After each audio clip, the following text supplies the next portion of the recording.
someone in the US who might be willing to assist you, maybe by reading through your statement of purpose, going through your resume, or providing any assistance to you. One important thing that you need to know is that you don't go to the individual by putting the entire stress on the individual. It is always important for you to be selective in the kind of questions that you ask the individual.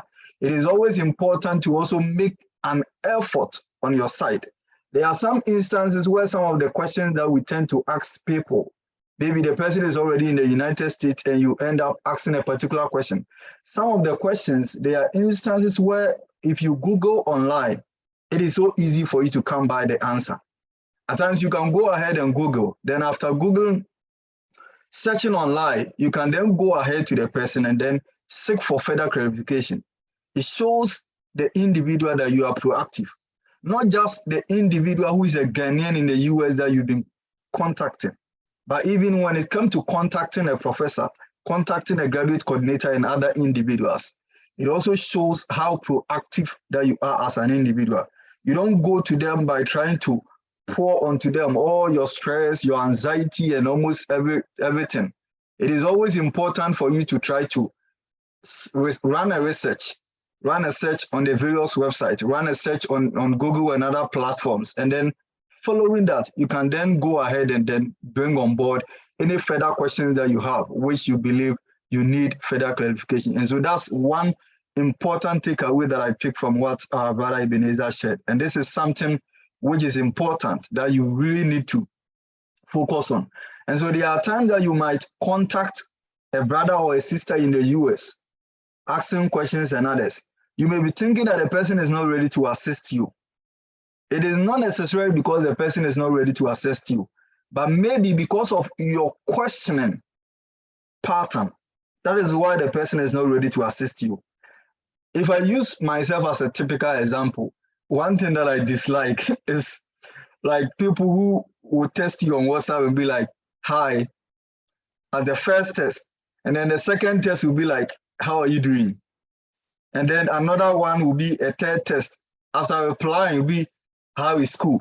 How is life in abroad? Always, if you are testing the individual for the first time, and even the subsequent test, it is always important to write a comprehensive test, which includes this idea of how are you doing, how is life, and then you go straight to what you are trying to ask. One thing that I've learned in the US, and I believe Kenford and others who have been here for a while will testify, that in US, if you even test your boss or someone and ask, how are you doing? Hope you had a great weekend. The person will not mind you. They will just go straight. They will just go straight to the question and then answer you. And so if someone is sending an email and others, they don't even want to hear about how are you doing, hope you are good and all those stuff. It is always important to go straight to the purpose why you are sending the test, why you are sending them an email, and then go ahead to provide the reason. And in that way, it helps in saving the person the time, and the person also shows some kind of readiness to support you. So thank you so much, Eben. And so the next person that I want to call, I must say that Eben is currently at Indiana State University in Indiana, Terre Haute. The next person that I want to also call upon is our own brother, Gideon, who is currently at the Ohio University. Yeah, so I would want to also give the platform to Gideon to share with us his experience through the journey of studying in the USA, from the beginning through to the application, and then anything that he would want to share with us. So after Gideon, then Kenford can then come in. Gideon, you can take over.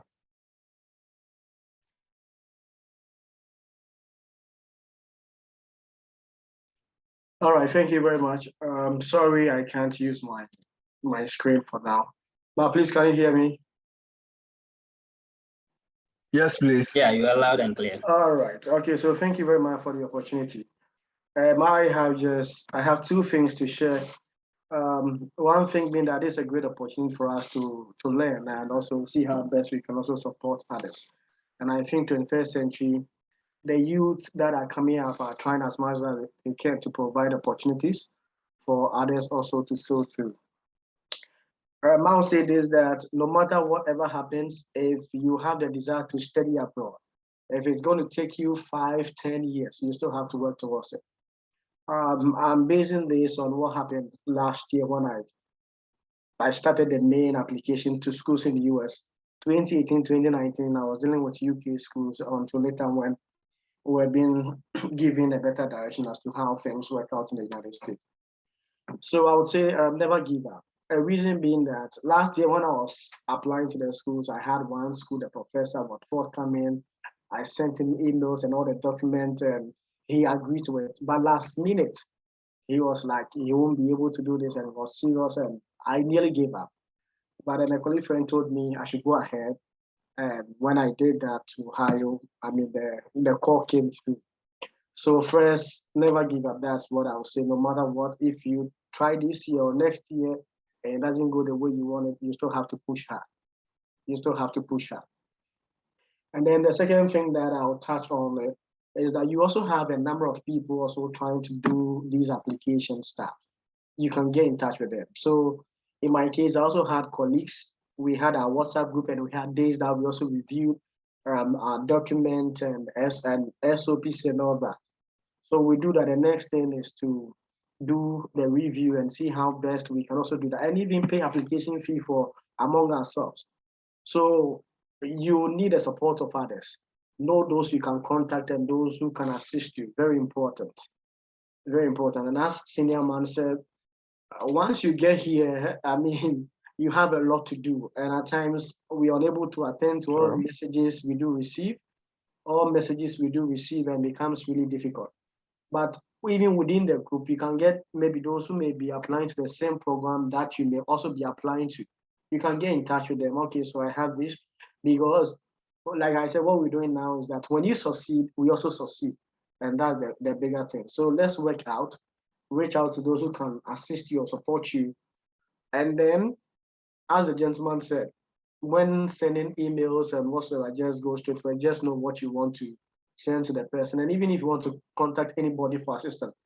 Honestly, when we started, I had a few texts from some people. They would just text hello, hi, and that ends it without adding any other further information.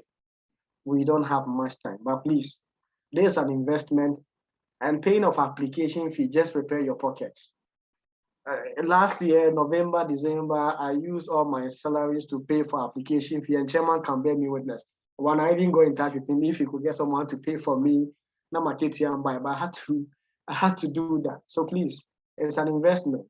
And I know he has been here for quite a number of years, and he knows that if he had, decided to stay or not to go ahead with the application, it would have been something different. But there's something that he has gained a lot from it.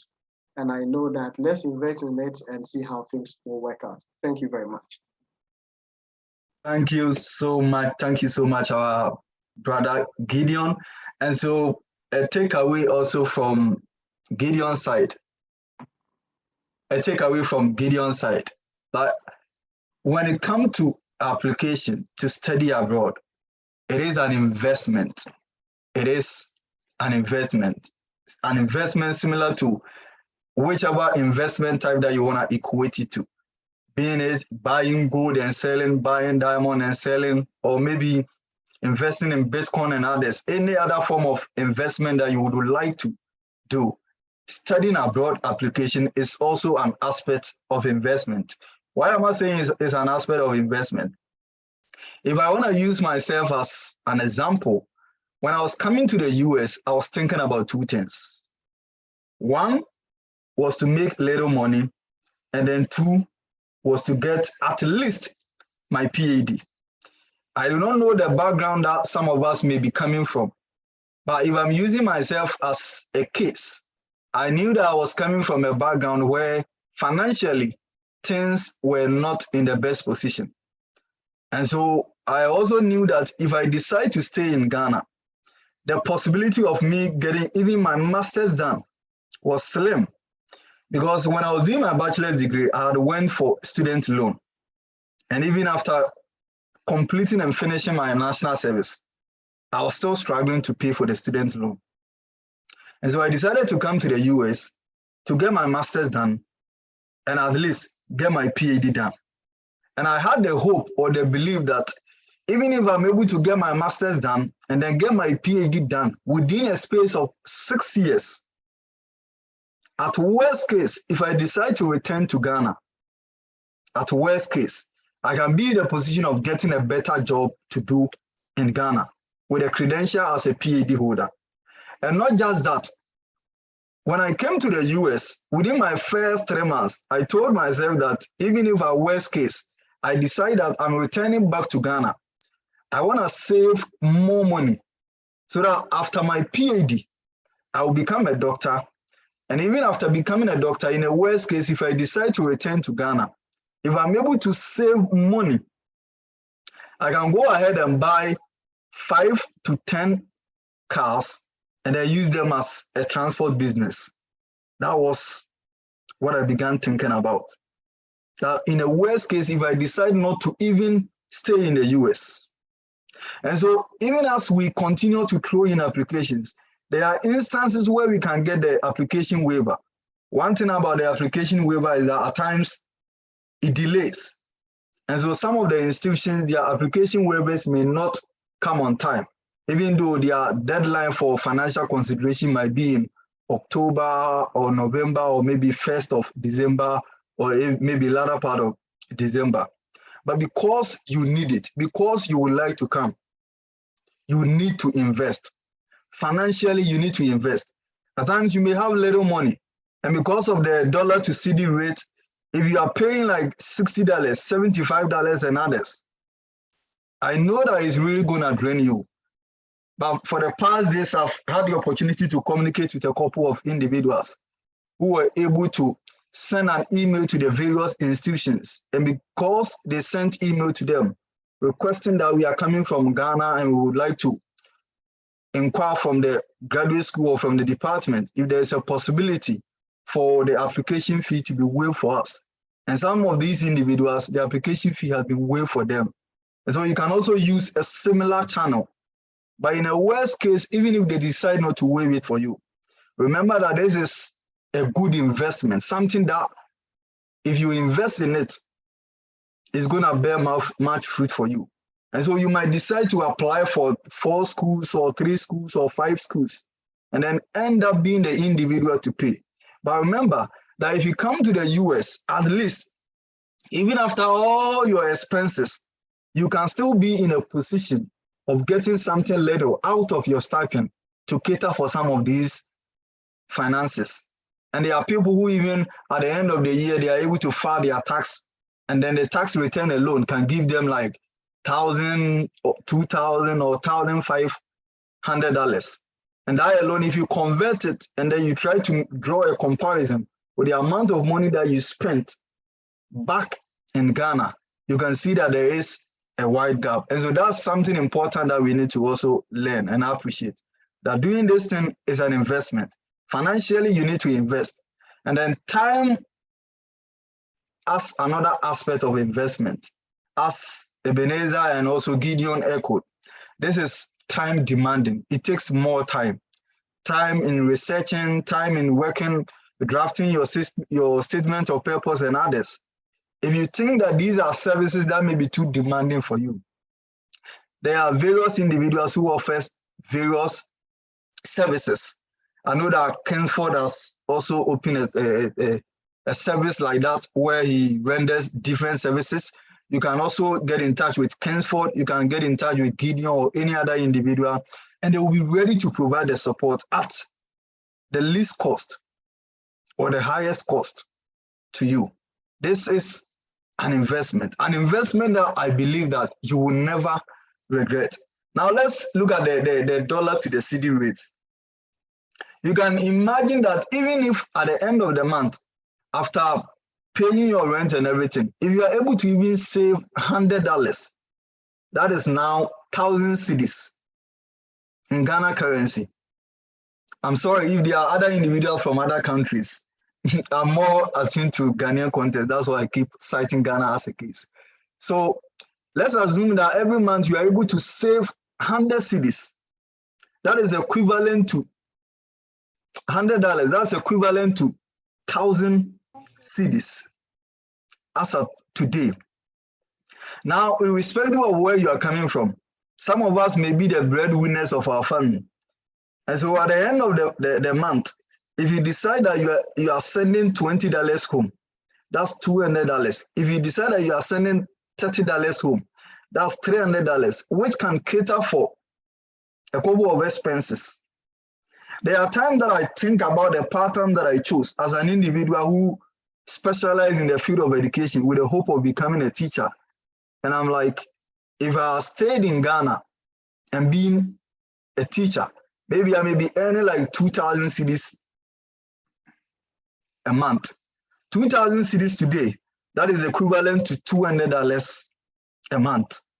And the 2,000 cedis, that is before some taxes and at times even some deductions. And then you pay rent and others. And so there are people in Ghana that at the end of the month, they wouldn't be able to save that $100, which is equivalent to 1,000 cedis. I know that most of us on this particular line, some of us, we may say that, oh, we want to come here, come and educate ourselves and then return. But once we come, our mentality or our perception begin to change. But even if you intend to come to the US and then return back home to work, I just want to let you know that by investing financially and also time-wise, it is something that will end up paying much fruit for you and even other individuals closer to you. The dollar is running, and so the little dollar that you are able to make out here, $5, $10, it gives you higher amount of money. Okay. So, Kingsford, are you there? Yeah, Prof, I'm here. Is it so clear? Can you hear me? Yes. So I want to also give the opportunity to Kingsford so that he will also share his experience. And so as he talks, you can write down your questions, any question that you have about studying in the US, any question that you have. All questions are welcome. So Kingsford is also in the US, Eastern Illinois University. That was where I actually did my master's. He's currently pursuing his master's in economics, right?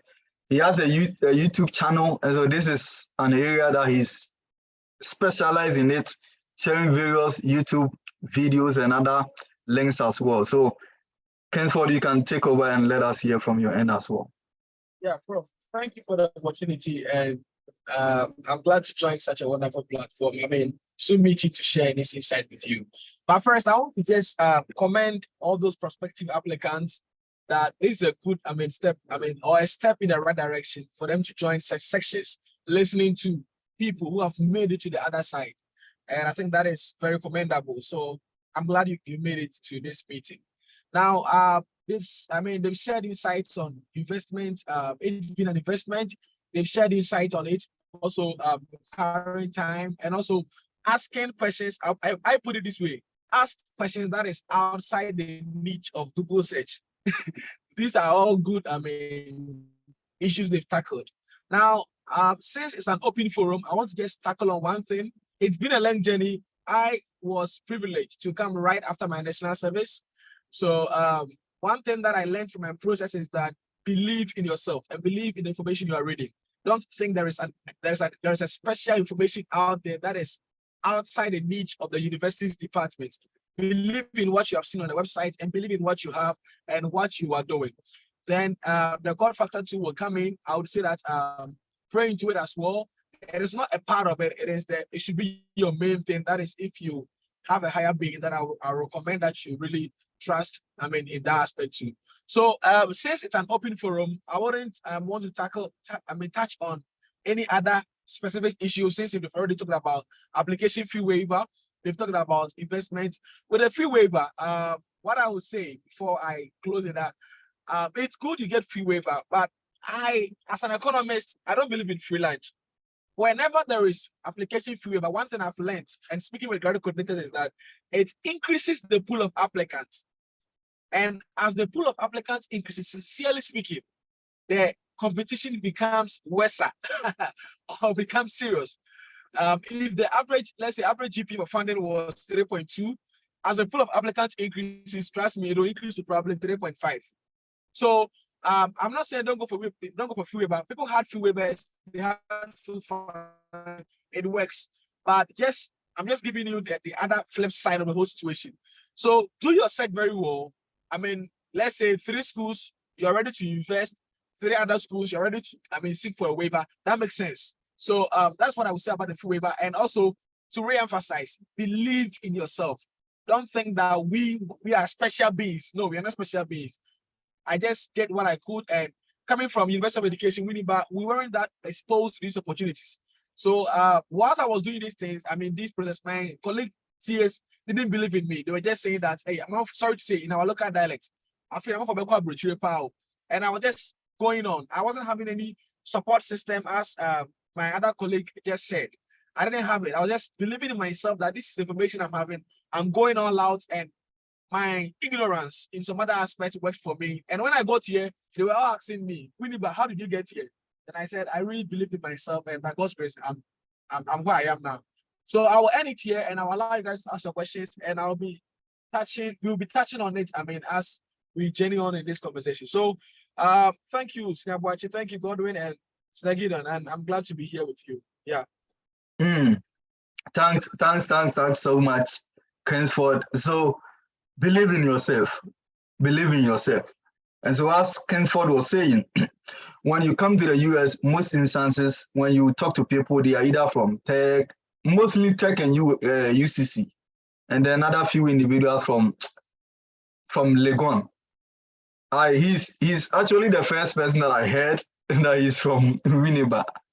Yeah, he's actually the first person that I got in touch with who is from Winneba.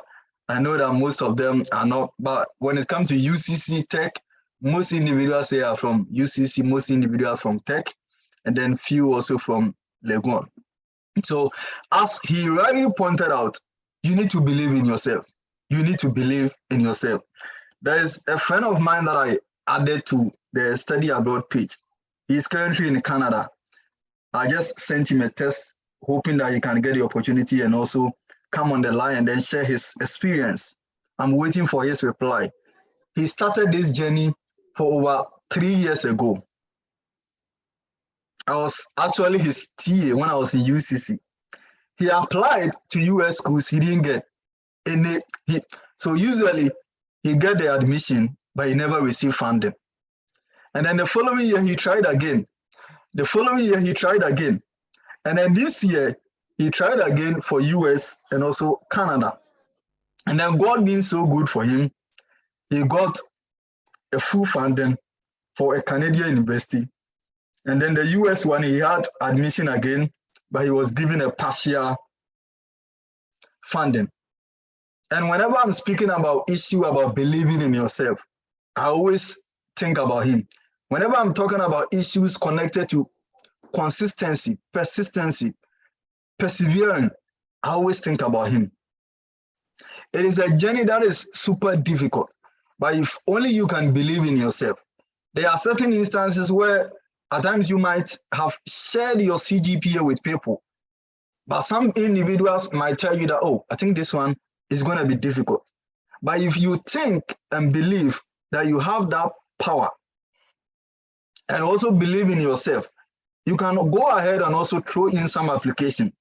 There are people that at times when they get in touch with me, I'm like, well, I think this one is going to be difficult. But if you still want to go ahead and try, you can still try without necessarily having that 100% assurance. If you know that you believe in yourself, you can proceed, you can go ahead and then jump into submit any form of application. And this idea of believing in yourself even manifests in the kind of statement of purpose that you write. If you don't believe in yourself, anyone who picks your statement of purpose, they are able to easily detect that you are an individual with an imposter syndrome. You are an individual who does not believe in yourself. You believe that, oh, there is no about my ability. I'm not exhibiting any form of talent or skills that resulted in me attaining a particular status. But if only you believe in yourself that you are capable of doing certain things, then indeed you can get to that level. And then secondly, as Kingsford said, whenever there is any issue of application waiver, especially I'm talking about where the institution decides to publicly announce that they are offering application waiver, then it means that a lot of people will be applying to that school.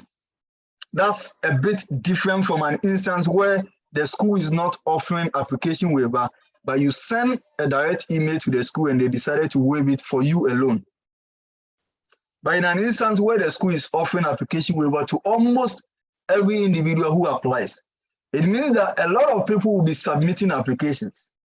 And one thing that I've learned is that compared to people coming from Africa, if I compare them to the people in US here is very easy for individuals to attain a higher level of CGPA. And so you can see people in US with CGPA of 3.9, 3.99, 3.98, 3.97, 4.0 after their bachelor's degree. These are forms of CGPA that are so normal in the US. They are very normal in the US. But when we come to our part of the world, where 3.6, 3.7, 3.5, and 3.2 becomes exceptional, it means that where the application waiver is open for every individual and the competition becomes so high, now it becomes very difficult for you as an individual coming from Ghana, coming from any part of Africa, where maybe your CGPA might be like maybe 3.1, 3.2, 2.9, 3.6, 3.7, 8, or 3.9. Because the people in the USA, they may be applying into the same program with 3.99, 3.92. And so you might secure admission. But when it comes to getting the funding, that's where the competition comes in. If I want to use myself as a personal case, after my master's degree, I decided to switch from history back to education because I did my bachelor's in education. And then it became tough for me to get funding. Even though I had secured admission from 3 different schools. And then I had the opportunity to speak to a couple of professors. And they told me that because I'm switching from bachelor's in education to master's in history and then PhD in education, the competition is very tough. And so if they are weighing my credentials and other tests, they are also going to take into consideration, okay, you are bringing 4.0, another person is bringing 4.0, but that notwithstanding, what other thing is that person also possessing that you don't have? Maybe that person is coming from a master's in education, transiting to PhD in education. And so that set that individual apart when compared to you. The same thing applies when it comes to comparing CGPA. Maybe the person in the US who is an American citizen or an immigrant here, maybe having 3.9, 3.8 and others, but you coming from Ghana, because the application waiver has opened up for almost every individual. Now, when you apply, the competition becomes tough. And so, in as much as we chance on the application waiver and then take advantage of this, let's also be conscious and also try our best to also apply to other schools where we can try and also pay out of our pocket. Even if you can apply to 1, 2, 3, or 4 or 5 schools where you need to pay out of pocket, and then you can use them as a supplement to the other schools that offered application waiver, with the hope that at least you can secure one school with full funding. But that notwithstanding, you can also believe in like whichever God that you believe in, whether God Almighty, whether like Allah or any other being, because these are beings that we also believe in them, and then we also hope that their mercy or their grace can also work. Yeah. And so at this time, unless any of our panel members want to add up anything in the next couple of minutes, if not, we open the floor for questions. Thanks for. There is something I want to add. This issue of some people, they want to apply, but I don't know. For example, I was there when I had a WhatsApp message. Hey, Wachi, I learned that you are in the US for your studies, and can you send me your program and your school so that I can also apply? Like, I'm like, what is that? Is it because you have heard that I have come here to study? That's why you also want to. I mean, so we should have that matured sense of let's say, sorry if my words are harsh, but I think we as we are growing, we expect that our maturity and development age goes with our age and the level that we are going. It's not that you have heard that to be to find in our super and as will be a course in our super. It's about yourself. You should know what you are going for and what you want in life, because everyone has their own patterns that they want to tell. So I will also want to add that one too. Thank you. Okay, welcome. Any other final input from Gideon or Kenford, and then we open up for questions? I can see that we have 2 questions now on board. All right, so Prof, the last which I would want to restate is the paying of application fee. You know, I applied to 4 schools, and out of the 4 schools, I didn't pay for Kent State. And surprisingly, Kent State, I applied for masters. I was not offered admission. But once I applied for PhD and paid application fee, they offered me admission. So I realized that people took advantage of the application waiver, and in that case, the application will be more than what the department even expects. In that case, it will be very tough. So if you are to borrow, let's do that and pay. And I always tell people, or those that have been able to communicate back home when I came here, I told them that if by December I'm to go back to Ghana, I would never regret, but I'll be very happy. In fact, I'll be super happy that I had the opportunity to be here. It's a serious move.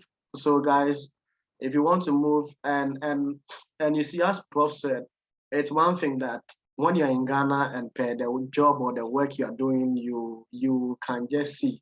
So in 5 years' time, in 10 years' time, will this job get me to where I want to be? I mean, I had a thought of thinking through, so when am I going to do my PhD in Ghana and all that?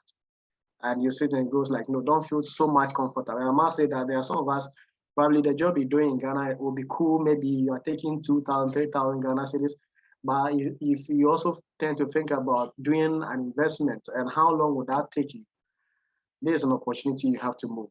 And once you get to the States, as I got here, boys will be like, aha, what about the other? Fine. And truly, we've not experienced much, but you walk around and you know that, Charlie, the US is indeed the US. And I know of a guy, could you be like, could you Chika, and also Philia say, we are Ghana and Kobe. We'll not give anybody pressure, but there are opportunities and we have to make the best use of it. Okay, thank you. Thank you so much for that powerful one and insightful one. So I don't know if Kenford want to add up any final wrap up. If not, we can go ahead and then move into the question session. And so as individuals type in questions to the chat room, I will go ahead and then, or can we get any individual who would like to volunteer to do the reading of the questions for us? If not, I can go ahead and do that. Either than that, if you want to use voice to ask your question, you can also go ahead and then ask. Yep. So the first question that I have here, and then our panel members can also go ahead and then be listening. Michael.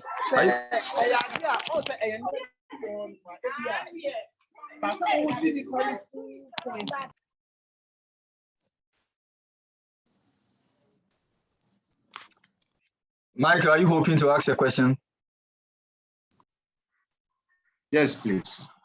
Okay, Hello? You can go ahead. Afterwards, I read that of Francis. Yep. Hello? Okay. Yeah, hello. This is Michael. No, this Paul. Yeah, Thank this you. Paul. Okay, Michael, you can go ahead. Then afterwards, Paul can. Okay, thank you very much for the opportunity. Yeah, I think I'm in the similar situation as you said. I've BA in psychology, and then later on did public health, masters in public health.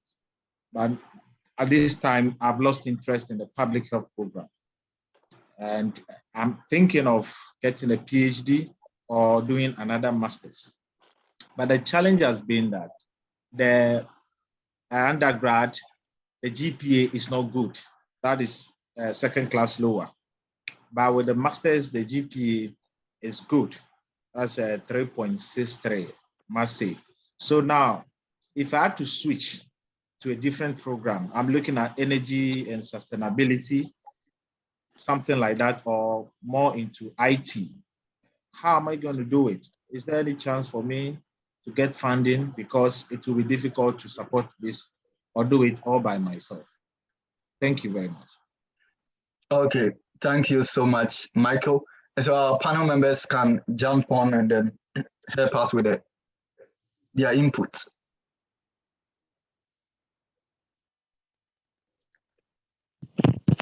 Godwin, please, I also have a question. So after they finish, then I come in. Thank you. Okay. Yeah, I can see Dennis, Andrews, and then Francis too has a question posted on the chat. So, yes. Yeah. Can I try with the answer? Yeah. Okay. So, in contributing to our brother's question, so sometimes, like Gordon will bear me witness that it is not always the GPA or CGPA does not work alone. Experiences also count a lot. So in switching from one program to the other, if you think that you don't have the program is not connected, then you should let your experience work. For example, like you said that you did undergrad in psychology and the master's in public health. What was the connection? What led you into public health? Maybe, probably at the undergrad, you were a chance to do some research data collection for, let's say in UCC, what we used to do for the population and health department. So for example, even though I did education, but per my experience as a data collection recruiter that I did like 2-3 times. And I had a lot of understanding within that area. So when you ask me if I want to further into that area, then my education will not take me there, but per the experiences I may tell in my statement of purpose, at least the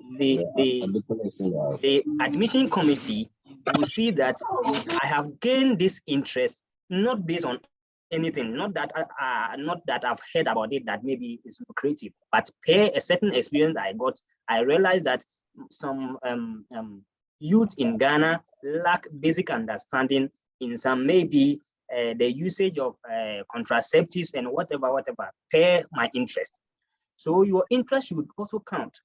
Then it's also come with there are a lot of free online programs, which is some of them, they are like 1 month, 2 months, or some even weeks. Or that will give you exposure to certain areas that you have developed interest for. So you can go through some of these programs so that you can have something to talk about when it comes to your personal statement.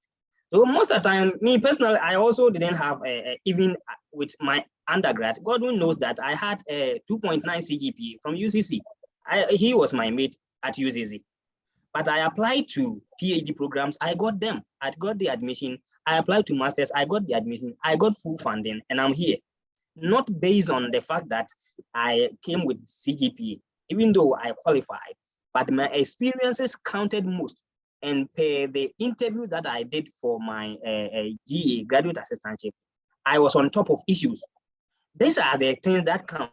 So you don't just come from an isolation or from an island that you are jumping to from one program to the other, but you should let the experiences and some maybe some online courses that you have taken. IT, for instance, if you go to online, there are some areas that you can learn about IT issues so that you can help build your CV and your personal statement. Then you have something to talk about in attachment to maybe how they are connected to your undergrad or some national service areas that you did that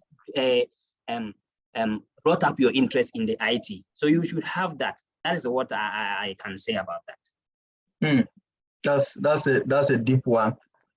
Any of our panel members want to add up anything before I also add up? Yeah. Is that Kensford? No, that's for. Came from yeah, what you just left. So okay, we can hear you. it's okay now. Yeah. Sure. So per what he was saying, so there has to be a connection from where you're coming from to where you want to go. As he highlighted the online courses, a project you worked on. I would also want to ask, want to add, review your transcript. Did you take any course that is related to what you want to consider? You know, undergrad, we normally take intro courses. Did you take an intro course that probably links with public health? That will help. That can be a bridge. And also, I want to let you know that having a master's degree before going for second master's, probably second master's is an advantage. Recently, we had a research methods class, and the coordinator, he's a grad coordinator, and he knows I'm a YouTuber. So we normally have this tidbit before we start things. And he said that, Kingsford, if I want to give funding, these are some things I consider. Assuming the applicants are all undergrads, and we have, let's say, cutoff point for funding to be, let's say, 3.0. Normally in competitive programs, trust me, they use the GPA because that is the only quantitative variable to reduce the applicants when they are a lot, sincerely speaking. That is on the other side. So when it happens that way, they do that, reduce the applicant to, let's say, 50. Okay, how many are having second masters? So that is an advantage to you. So I would want you to know that it is an advantage. Just find a bridge to connect from where you are to where you want to go. And Senior Boache did excellent job in highlighting some instances you can connect. And I'm just adding the intro course probably you took, or a course you took whereby you learned something from public health, which will really be a plus to you. Yeah, thank you. These are powerful submissions from our great panel members. And so adding up briefly to what they said, the two of them also highlighted that you need to draw connections, because if you want to move or switch from one program to the other, then you have to be in a position of justifying to the reviewers, the graduate coordinators and other individuals, why you think you are a best candidate to be given admission and also a best candidate to be given funding. And so in doing so, you need to draw connections, either connections between some introductory courses or some courses that you took in either psychology or public policy, educational policy, or any other program that you took. You draw connection between those programs or some courses and the new program that you wish to apply to. And it can also be connections between your experiences, either being it by taking some short courses, by attending some workshops and others, drawing connections between some of your experiences and then the new program. This can be added to your statement of purpose, and you can equally make sure that you highlight some of these issues when you are working on your resume. And then another thing that I also want to add up is more of like a rhetorical question that you need to ask yourself. Am I really desperate to come to the US to come and study? Is it a need that I want to achieve? If it's a need that I want to achieve, then one other thing that you need to also think about is to have a backup plan. And by backup plan here, I mean you can apply to the PhD program. Okay, this is a PhD in technology or a PhD in information or energy or any other program that I'm interested in. And so I've applied to this particular program, but I also know that there is also this other program that fits so well with my master's degree program or my bachelor's degree program. And so because it fits so well with my other program that I offered, I can go ahead and apply to that program as a backup plan, assuming that this other program, which is a bit of far away from my original master's or bachelor's program, does not work for me. I know that the other program, maybe one or two other programs that I did apply as the backup option, can as well work for me. And then talking about the issue of maybe like CGPA, whether I know that for some individuals, maybe if their CGPA for bachelor's is not that best to them, they then go ahead and they use they go ahead and use their master's degree CGPA, their master's degree transcript as a way of applying to the institution. but it depends on like the kind of CGPA that you had for either the bachelor's or the master's, and the kind of experiences that you would like to highlight. And as our panel members emphasize, it is not all about the CGPA, but your experiences as well also count when it comes to some of these issues in making judgment over which candidate to be given admission and also over which candidate to be given a funding offer. Yeah. I hope your question is clarified. Okay, so I'll go very much. Okay, we'll go to Dennis Opoku, and then afterwards Andrews Aqua, and then afterwards Asiedu Derek will come in that order.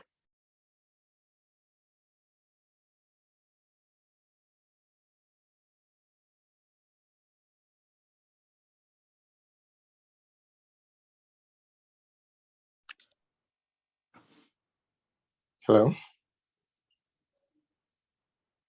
Dennis, you are muted.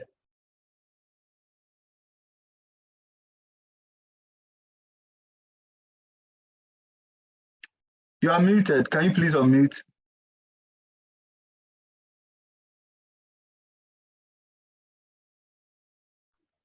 Hello. Are we together? Yeah, we can hear you. Yeah. In fact, you are doing very great job. But you have said, my question is, like, as you have already said, some of let's say some colleagues and some of the students, due to a reason, their CGPA or their GPA is very low. Some 1.9, 1.32, 1.30, and thereabout. Maybe they are very good students, but for a reason they couldn't obtain very good CGPA or GPA. When it comes to that, what will happen? As you have already said, that it should based on experience.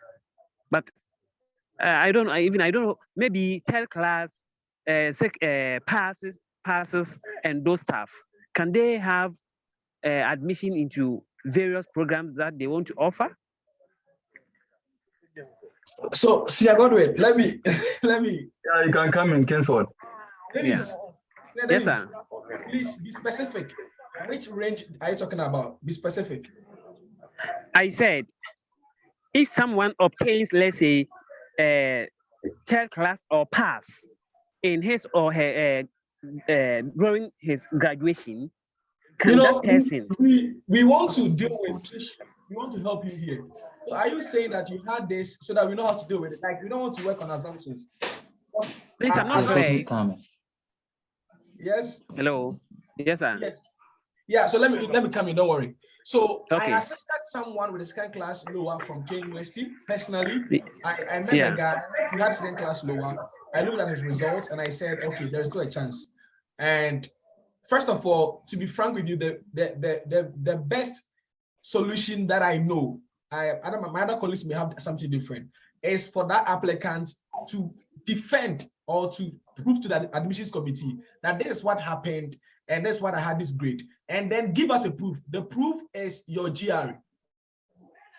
That is, if you know you were excellent, but probably you had, your parent passed away, or you had something that happened that led to that your GPA, prove to us. And that is the best solution is your GRE or GMAT. And one thing is, it's expensive. It is having a demands, a different intellectual prowess. So people don't want to take it. I understand that. So in federals, what can you also use to substitute for that? You can't just write in your SOP that this happened. That's why I couldn't make, I had 1.9 on 4.0. What other things are you doing to substitute? To authenticate that indeed you're really a good student. So you need to have a proof. You don't just talk in abstract. So the guy took the GRE, although he didn't do excellent on the GRE, but the GRE, having even 290 demands a lot. And he got in, he had a full GA position in one school in US here. So it is feasible, but that's why I want you to be very specific. 1.9 is way too low. 1.9, you're talking about D's and E's, and it's too absurd. But we can talk about 2 points. Senior Gideon's, what you said, he had 2.9, he's here. I have a colleague 2.92 as well, he's here. We have people with 2.6, they are even here currently. So it's feasible, but you have to be very specific with your question so that we can know how to address you and give you proper solution. Yeah, thank you. Any other input from any other panel member? Yes, I think that Dennis' issue, like Kingsford has already said, sometimes you would have to measure what you are going for. It is like saying that, let's say typical in Ghana, the fact that you are a science student does not mean that with any grade you can go for a medical school. No, that's not the issue. So sometimes you would have to see you with something like at grade 15 medical school. You don't go there, even nursing. So You may not university nursing, they may not consider. So these are the things that you weigh them. That do I fit in? Do I fit in based on the criteria? Sometimes I saw something when I was searching for the schools. I realized that sometimes they will ask that you have a minimum CGPA of maybe 3.0, but I had 3.9. So I'll email the coordinator that this is my situation, and I back up my email with my CV, which I saw it to be rich. And so when she saw that, oh, you can apply, go on ahead and apply. I realized that I didn't qualify based on the minimum CGPA required, but I go on to let them know that I have this, I have that, I am closer to the landmark. But then I back up with it, my bridging with something, with these experiences. So you have to know that it is not say, now school. No, that is not the case. So you should know how we go about some of these things. Thank you. Yeah. Okay. One little thing that I'll add to what our other panel members have already said. I don't know if Gideon want to add up. Is that at times the CGPA might not be good as expected, but as Boachi rightly pointed out, and then also Kingsford, if you want to take the chance, you can go ahead and then send an email to the graduate coordinator and then let them know that this is your situation, but you believe in yourself and you know that you can do well. And so you would like to seek for their suggestion and recommendation as you plan to submit an application. Some of them, they can be honest to you and let you know that looking at your CGPA, I doubt if you submit an application, you will get admission or funding. Some of them can also let you know that, okay, these are other possible ways or other possible means that you can adopt, and it can help you in securing admission and also getting funding.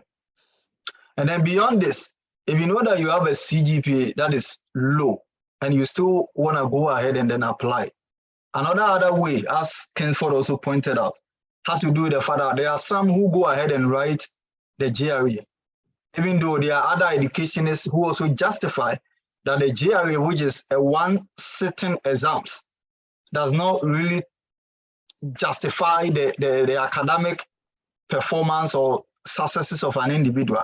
But that notwithstanding, you can go ahead and then take the GRE and then present it as a supplement to add up to what the application that you are submitting. But there are others who wouldn't want to take the GRE because of maybe cost, or maybe they don't have the time to go ahead and be studying for all those days and all those weeks. And so for such individuals, if maybe the person has 2.something, 2.3, 2.4, 2.5 and others, there are people who believe in themselves, they can still go ahead, and then if they still want to apply, you need to justify in your statement of purpose why you think you still qualify to be given admission and maybe the funding. Some might argue that, oh, I lost my parents, and due to that, it affected my second year academic. And so I couldn't study. And that's why you can see a reflection on my transcripts. Others can also use other means to justify that because financially things were difficult. I had to be working at a shop and also at the same time be going to school. So it was very difficult. So it also depends on how feasible you'll be able to justify when writing your statement of purpose, to let your readers know and understand that this might probably be a reason for your fall when it comes to your academic performance. And then they might also reason together and say, okay, why don't we try to give this individual an opportunity to justify once the person is given admission and funding. But that notwithstanding, we should also understand that the fact that you write all these justifications and write GRE and others does not necessarily mean that you have the 100% chance. It's still more of like a 50-50 affair, because even individuals with a higher chance than others, at times the chance is limited depending on the competition. And like I keep saying, and all the other panelists keep saying, it's more of like a comprehensive review of all the documents that you submit, your resume, your CGPA, and all these stuff. It's a comprehensive review. And so at the end of the day, depending on how the committee or the reviewer sees, they may make a decision on it. But that notwithstanding, it's good to always present yourself to be in at least the best possible stance for admission and funding. Okay, Andrews, you can go ahead and ask your question. Afterward, then I see you, Derek will come in.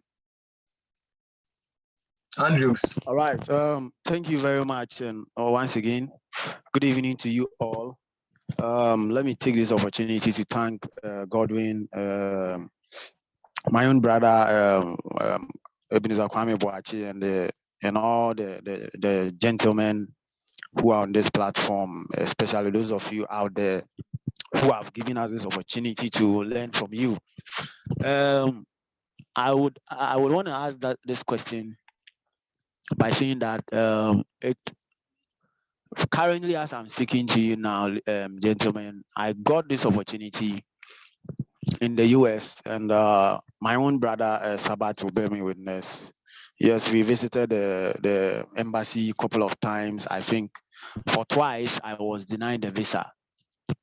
So as I was sitting down waiting and looking forward to what to do, I decided to apply to South Africa for my PhD, which Boachi himself is aware. I started the PhD first year. By the grace of God, I went through, submitted my proposal.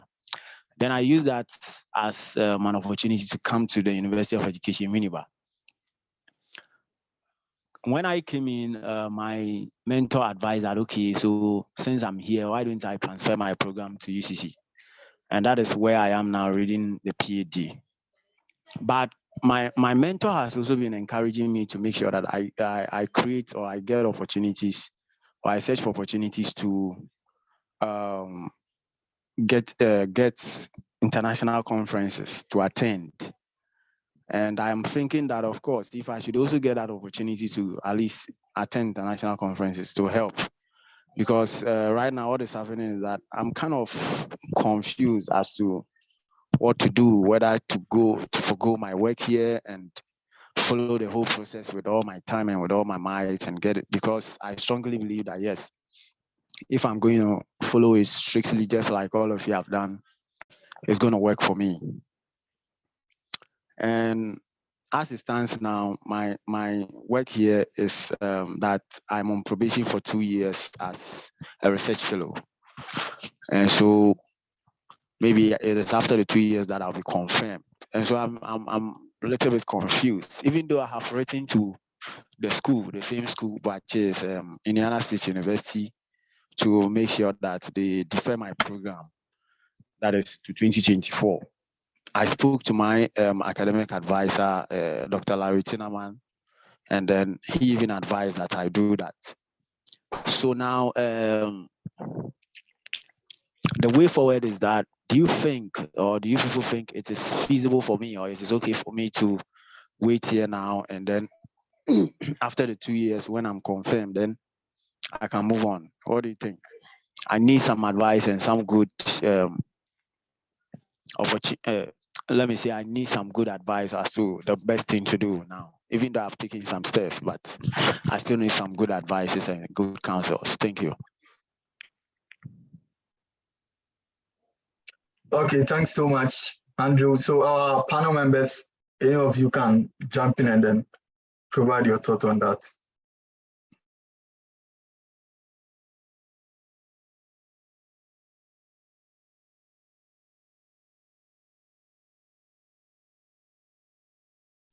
Okay, I think that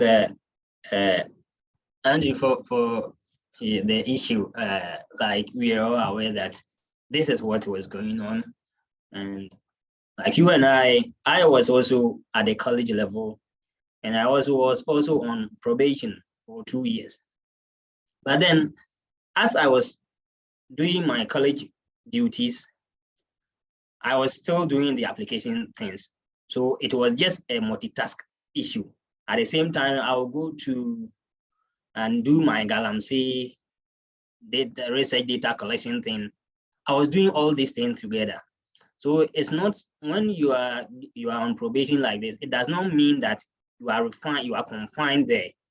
No one will come and attack you that why are you applying? Why do we say that you just be in your circle doing your thing privately. When you get the opportunity and you are going to United States of America, you think that the vice chancellor will tell you that no, don't go, pass everything, all your things are ready. No, I don't think this should confine you that you should, or this should limit you that just be in your one corner, still do the application to other schools, and just know what things you were unable to do well with your previous applications, and then try to better them in these subsequent ones. So if you really mean it, you don't have to sit like that, unless maybe you settle for the fact that, okay, I am also convinced that I want to finish with this my 2 years probation, or I want to complete my UCC PhD. No, for that fact, I do not think that if you really want to go to the United States or come here for the further studies, you just, as you are doing your your UCC thing, and at the same time lecturing at UEW, you still have the chance to do this application stuff, because there's application stuff, your private thing that you do in your room. All they will see that everything is ready for you to go, then off you go. Me, when I Godwin will know that my things came late and they have already started the academics year, and so things were late. The very time I got my visa, I got it on. I went for my interview on Thursday, and I had to run to Kumasi to Enchi, that far distance, to do my things. It was on Monday that I gave them a letter. I went to discuss the issue with my head of department at the college, and he said that no, we can't do anything about it. Everything is ready, and no one can stop you. So just bring the letter. So I wrote the letter of notification that I've gotten this opportunity and I'm going. That's all. And I went. So my 2-year probation, where is it? Who could stop me that I shouldn't come to the United States? I think these are the realities, unless maybe you are just convinced that you want to settle there. But I think that if you really mean it, then you can still go ahead and further your dream. All right, thank you very much, my brother. I think you have really answered my question, and I want to thank you once again. You and I have been keeping in touch, and I'm very much happy for you. I must confess, I strongly believe that so far as by the grace of God, you've been able to make it to ISU. I am also hopeful that by the grace of God, things are going to work for me. And maybe later or sooner, I'll join you over there. Thank you. Okay, thanks so much. Gideon or Kensford, would you want to add up anything before we move to the next question? Yeah, so before you move on to the next question, I think, Sina Gideon said, Boachi said something earlier that I would want to reiterate. Just to reiterate here, whenever you get to know someone who is close to you in a school, okay, let's say I knew my senior was in Youngstown State University, but as young as I was in the application process, I realized that once we get to know our immediate person in a school, it draws attention to that school. A school like Ohio University, they were giving out what we call graduate recruitment scholarship. That is 16,000 or so out of 31,000 for every applicant with 3.0 and above during our time.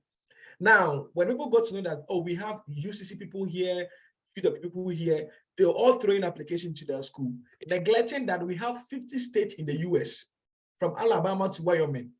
So the trick is that when you get to know someone that that's close to you, let's say a senior that was in YSU, I won't apply to your school. Even if I apply to your school, that would be my last option. I would ask you, how did you get to this school? Then leverage on that to also do my search. And this is what helped me. All my schools were schools I discovered. And now you will know I'm in EIU. I got an offer from Western Michigan, EIU, Western Illinois, and Ohio University. So just to add to Senior Andrews, whilst you are holding on to or hoping for ISU or Indiana, that's what you're looking for, please don't keep all your eggs in one basket. Do other applications. Widen your scope. Don't keep all your hope in ISU. You have good credentials, and I'm sure if you, I think it's history. What program do you want to apply for? Senior Andrews.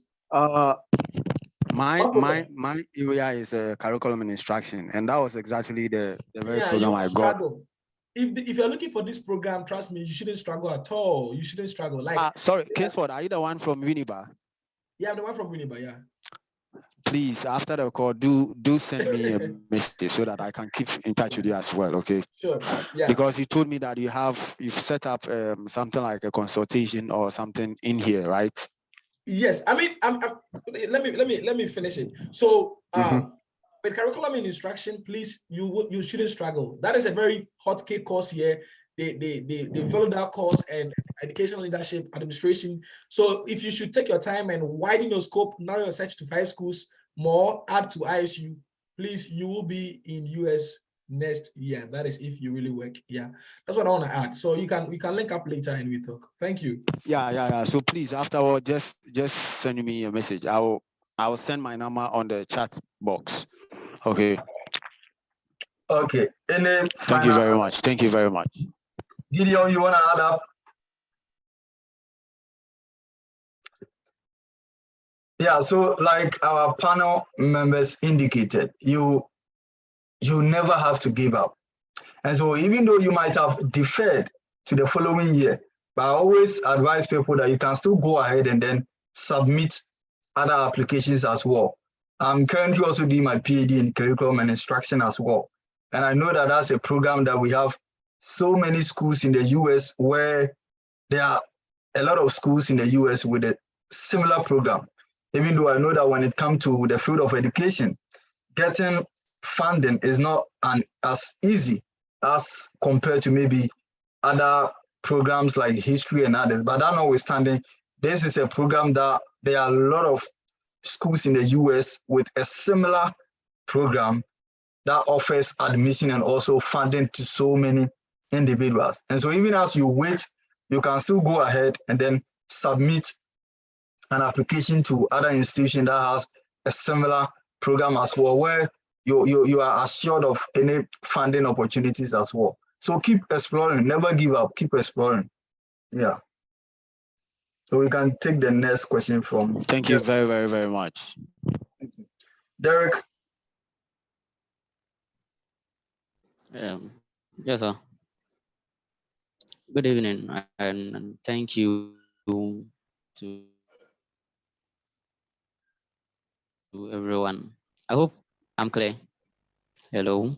Yeah, we can hear you. Yeah, you are clear. Okay. My question is it at all instances that you should write the GRE or the other exams, or there are some instances you don't even need them?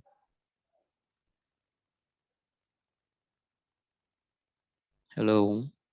Yeah, we heard your question.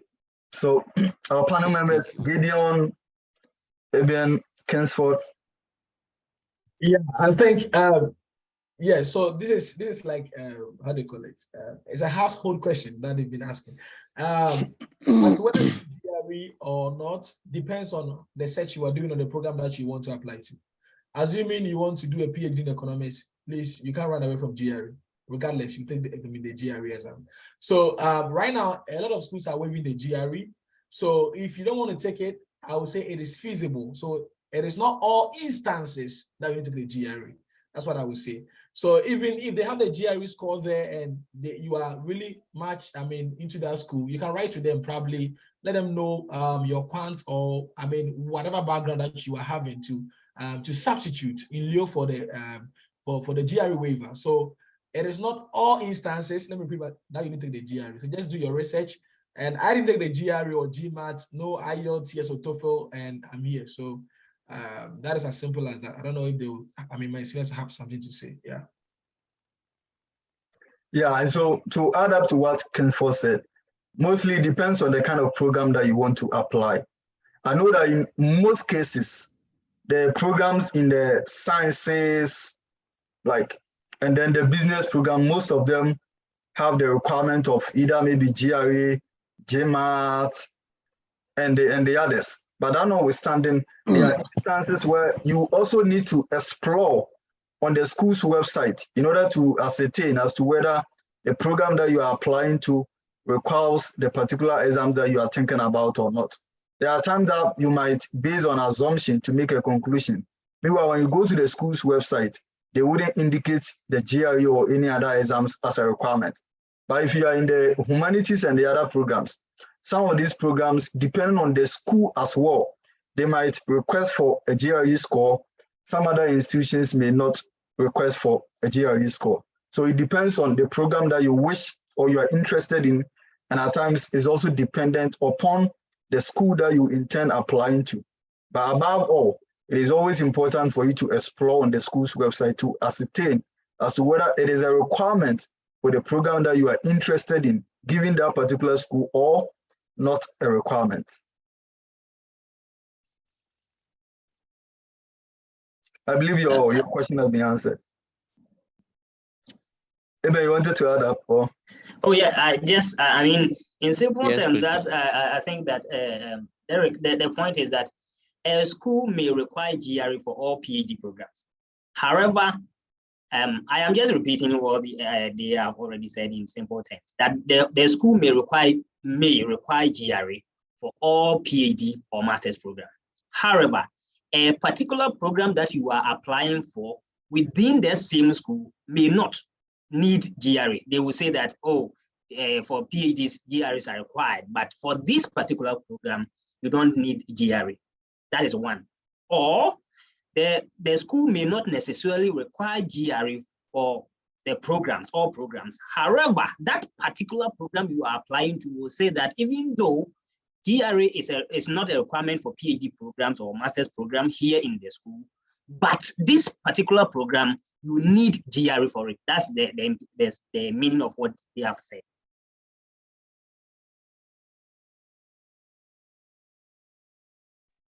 Okay, thank you all. Ms. Wilson. Thank you very much. Welcome. Ms. Wilson, you can go ahead and ask your question. Hello. Thank you for this opportunity. Please, I have two questions. My first question is that I have sent cold emails to professors. And with some of the schools, the professors will tell me that in their school, you don't need to seek for a supervisor. You go through the process, and when you are admitted, you go through their labs, and then you get a supervisor for yourself. Now, in this case, am I to continue with the application? And then the second question, I've had the opportunity to have an interaction with one professor, but the question is, how do I go about it? The interaction is tomorrow, and I don't really know how to go about the interaction. These are my questions. Thank you. Okay, our panel members, anyone want to jump in? Okay. So first of all, as the supervisor rightly replied you, that they don't need you to get a supervisor. I mean, sorry, the professor replied you that their program, they don't need you to kind of get a supervisor before applying. This is what people get it wrong. Cold emailing professors does not necessarily mean that you are writing all the time to ask them to supervise you or give you funding. You can cold email to ask for, let's say, to ask a question, to seek advice. Prof, I'm applying to this program. I would like to work with you. Probably what tip would you help me to kind of ace my application? They will be glad to respond. So you, the individual, need to know why you are reaching out. A program like a Texas A&M, the engineering department, they normally require that you reach out before you put in application. They will let you know that if you don't get a supervisor, don't apply. As I was applying to EIU, I just did my application, reach out to the coordinator. ask questions that were not captured on the website. That is important. Questions not captured on the website, or they're frequently asked questions. So they were willing to respond to me. Trust me, professors, they receive all the emails. And when they check that you are just asking questions already captured, some might even copy the link for you to go and read. So this is how it works. So Ms. Wilson, if it is required for you to reach out to professor before you apply, do so. If it is not required, please go ahead. Go ahead and do the application. The professor does not need to give you, don't need to kind of accentuate that I will give you funding. Come before you apply. You don't need that before you apply in such instances. Then also with the interaction, the question I will ask you, which is a rhetorical question, is why did you reach out? What is the content? Because every content you will need will be captured in that, that email. Is it to discuss, a GE opportunity? Is it to discuss a research interest? Is it a project you're working on, or what have you? It is already captured in that content. Because you can't tell me that you're having a discussion with your mom tomorrow, and I don't know what your mom have already discussed, and you want me to kind of, have a word of knowledge and give you what to happen. So to be frank with you, Ms. Wilson, like, check the content of the email. You sent to him or you sent to her, sent to the professor, then be very professional with the how do you call it, the emailing and the interaction. And also, I'm sure, since I've not really had such interviews before, fortunately for me, so I'm sure Senior Boachin, Senior Godwin, and the other panelists will be able to kind of add more insight to it. That's what I would say. Thank you. Thanks so much, Kingsford. Any other inputs from any of our panel members? Yes, I don't know. Wilson was not clear on whether, with the second question Brother Onyina tackled, that whether it is Wilson that sent the email for that demanded for the interaction, or I'm not clear with that. However, most of these interactions, it's about the program. What are you doing? What do you have? What are you bringing on board? So I've had a series of these things, and I was like, they will ask you will be asked, why are you particularly interested in this? You do have interest in this program. Then they will tell you the ins and outs of the program. But you should also know what you talk about. Some issues you would want to seek for clarification. Like Wilson has already said, that you do not necessarily you are not going to ask of things that are already on the site. That is why it is important that you read on the department and the program of interest. Read on it from the school's website, because every program has a department and the program specification. You read about the program, its requirement, the ins and out of it. If there are some confusion that you are not clear about, then you note it so that you ask for clarification. Then secondly, you read about the department, what they are seeking for. So it is not just that you have interest in this program and you are calling for a professor for interaction. For what? Based on what? I remember that I had this interaction with one professor about this program, and the program had 2 areas, but they seem like they are almost the same. So when I asked him, she was laughing and she said, yeah, I was expecting this, because you are not even the first person who has already done. I'm like, who, Bruni, you think that I'm not the only first person who have asked this and you have not clarified this on your website. But it was important that I asked, because I was not able to differentiate the 2 programs. They seem alike, but she explained it to me for my understanding. So you don't necessarily go for interactions when everything is just explained on their website. That is where the things are.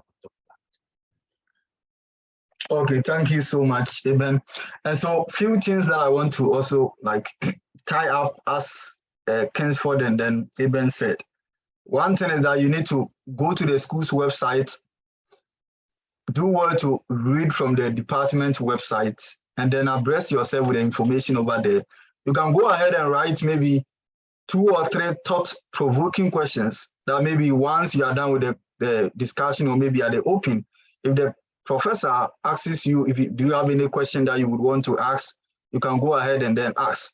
And then one other question that you also have to think about had to do with being able to speak on the subject of, can you tell me about yourself? because some of them you might enter into the Zoom or the Teams or the WebEx meeting and they will put you on the spot. Oh, welcome. Can you please tell me about yourself? Even before the actual discussion comes in. And so you should be in a position of like thinking about what you can say within a brief couple of minutes. And then also think about why you are interested in that particular program, because that's an important question that most of the professors or contact individuals might ask if you are having an interaction with them, being it whether you called for it or maybe they called for such a meeting. And then if you were the one who sent the first email to the professor, you also need to think about the why. Why did you send an email to this particular professor and not the others? Is it because his research interest aligns more with the kind of research that you are interested in or the kind of program that you are interested in? And then concerning the first issue that you raised, if the school had indicated that getting a supervisor is not mandatory or is not a requirement for submitting application, then you're good to go. You can go ahead and then begin submitting application. But in your statement of purpose, you can then insert a statement indicating that, oh, I contacted Mr. Wilson and I believe looking at his research areas which aligns with some of the research team that I'm interested in, I believe Mr. Wilson will be a great mentor for my scholarship at maybe this particular university. Yeah. Ms. Wilson. Thank you very much. I think my questions are answered. Okay. I'm grateful. Okay. So I can see that we have a couple of questions in the chat room. Okay, so I'm going to go ahead and read a couple of questions that we have in the chat room. So the first, let me see, which one do I have? Yeah, the first one came from Francis.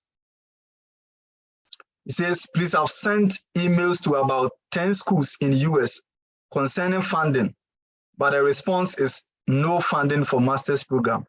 Can I go ahead and apply? So our panel members, brief one. So I must emphasize that this is a 2-hour session, and so we'll be ending at 4 p.m. So we have just 25 minutes to end. So I think with Francis, your question, this one, if you have your funding, then I think you can go ahead and apply. But you know, like the average Ghanaian, you may not have funding, then why worry yourself? There are a lot of schools that you can explore. So that is only if, so they have made it clear to you that there are no funding. So it means that you will have to do your self-funding. If you have any external funding, then they will not have any problem. But if you don't have it, then why worry yourself on that? Don't torment your life. Go and find out from other schools that can offer you funding. I think that's my candid opinion. okay. Any other input from any other panel member? Yeah, so if I mean I don't know what program that what's the guy's name? Francis? Yeah. I don't know what program that, okay, Francis, yeah. Whatever program that you want to apply to, there's a new trick I've discovered. You can just make it simple for you. Now, when you go on Google, I've done a video on how to search for schools. That is a very hectic process. It's having about 187K views on YouTube right now. It's hectic, but it's worth it. That is a state-by-state approach. But recently, I've also discovered a new approach whereby you go on Google, let's say graduate assistantships in PhD in curriculum and instruction, studies, or masters in, GA, graduate assistantship in masters in economics. When you go on Google, they'll fish out almost in US, sorry, add US too as well. They'll fish all out for you, and that will ease your search. So when you go on the school website, what you're looking at for one, if you don't want to take GRE, you're looking for GRE requirements. 2, the GA, is it 10 hours, 20 hours? Is it full tuition waiver? Look for that and you should be fine. So it's never true. I can confidently say that it's never true that you won't have funding for any master's program in the US. Yeah. Unless maybe data science. Yeah. Yeah. Thank you. Okay, thank you so much. To add up to what the other 2 panel members have said, I don't know if Gideon want to add something. So basically, there are a lot of schools in the US. And so if you have sent an email to over 10, and over 10 of them are saying that no funding, my brother, my sister, continue to explore. There are a lot of schools. Even in Illinois alone, there are over 20 schools. In Indiana, we have a lot of schools. Indiana, Wisconsin, like all the states in the US, we have a lot of schools.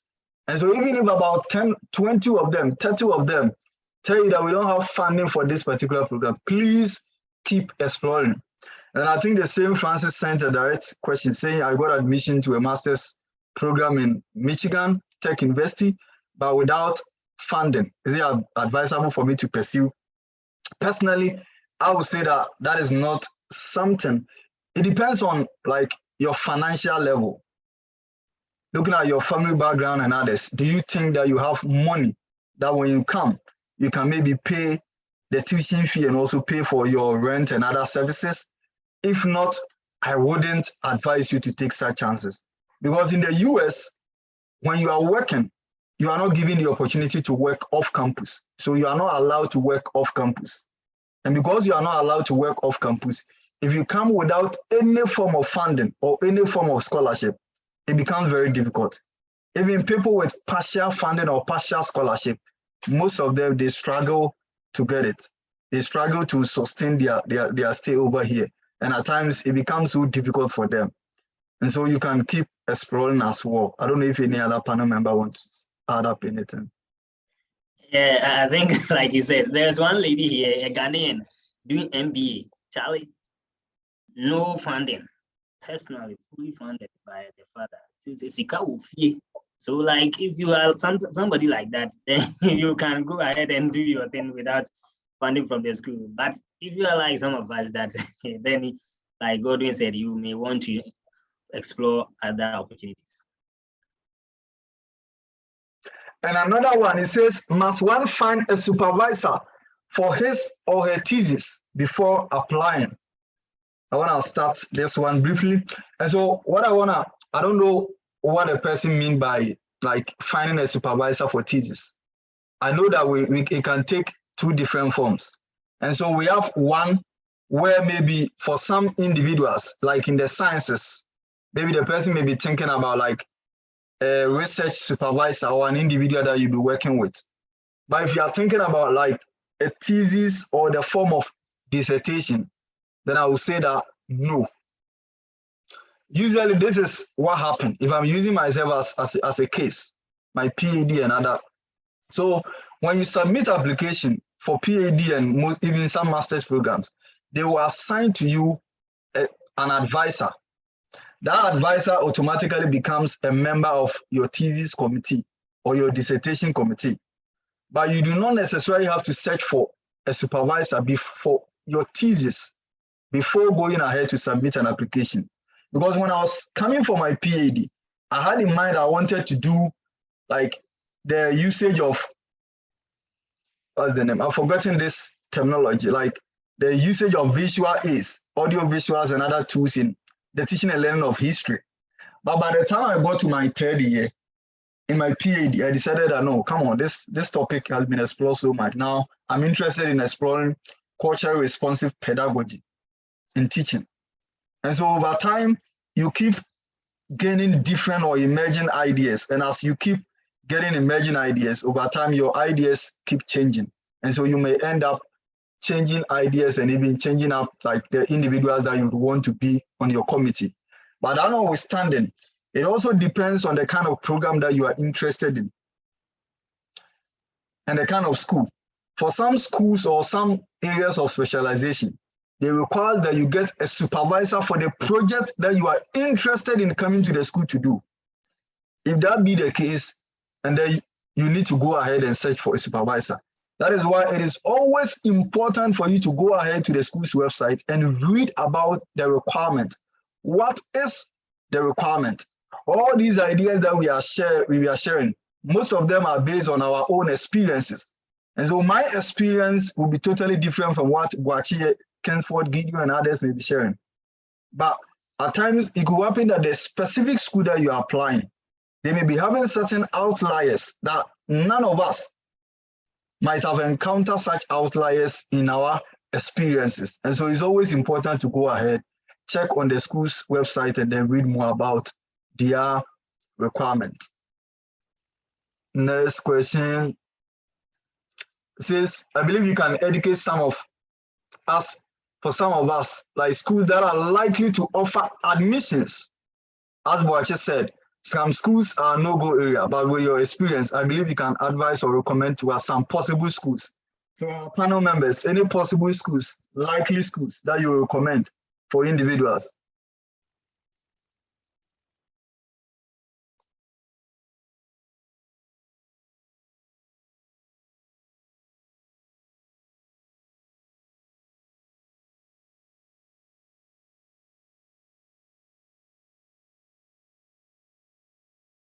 Our panel members. Okay, I think with what probably what she was trying to say is here is that there are schools like Ivy League. Let's say you are applying from Ghana, you want to apply to Duke University, you want to apply to Yale, Princeton. I think the no-go area is kind of like is it an idiom or maybe, I mean, it's trying to just let you know that it is tough to get into these programs. Okay, not that it is far from your reach. I always advise that when you're doing the application, categorize them into, let's say, A, B, C. The A is like a school that you think this is outside your niche. This is beyond your reach. School where you mean to speak in a local dialect. Then the B will be like, with this school, I am fit for the program. I will get in, I'll get the funding. I'm confident I will get it. Then the category C will be like, oh, school where this is the school that they even need me. You see that thing? Like, I'm beyond what they are looking for. I am more than what they are looking for. So definitely I will get in. So do that category, I mean, that kind of classification, and you'll be fine. And I can never say that there is an easy school for you to get it in the US. No. The fact that maybe your friend from UCC got into that school, or let's say a friend from KNSC got into that school, does not mean that you are going to get it when you apply. No. So just get to work. I gave an approach here that just type in, let's say, be specific, graduate assistantship in, let's say, Master of Arts in History. Now, Google will give you a lot of schools. Take your time, review them, check their requirements, check their student profile. You can even, I normally ask this question, if it's not on the website, I ask, some schools provide the data, but normally it's not there. You can ask, last year, what was the pool of applicants? And let's say the average, or factors you take into consideration before giving funding, like average GPA, is it, what do you look out for? You can ask this question because normally you won't get on the website. So if you get on the website, please take it. Don't go and ask them again.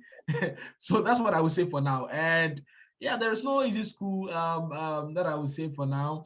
But yeah, I mean, Ohio University used to be one good school that normally give funding for international students. But now, I mean, the school that I still be. You can look at Western Illinois, the same thing. I say, boys and access system. So go and discover your own school and apply. So that's what I would say for now. Yeah.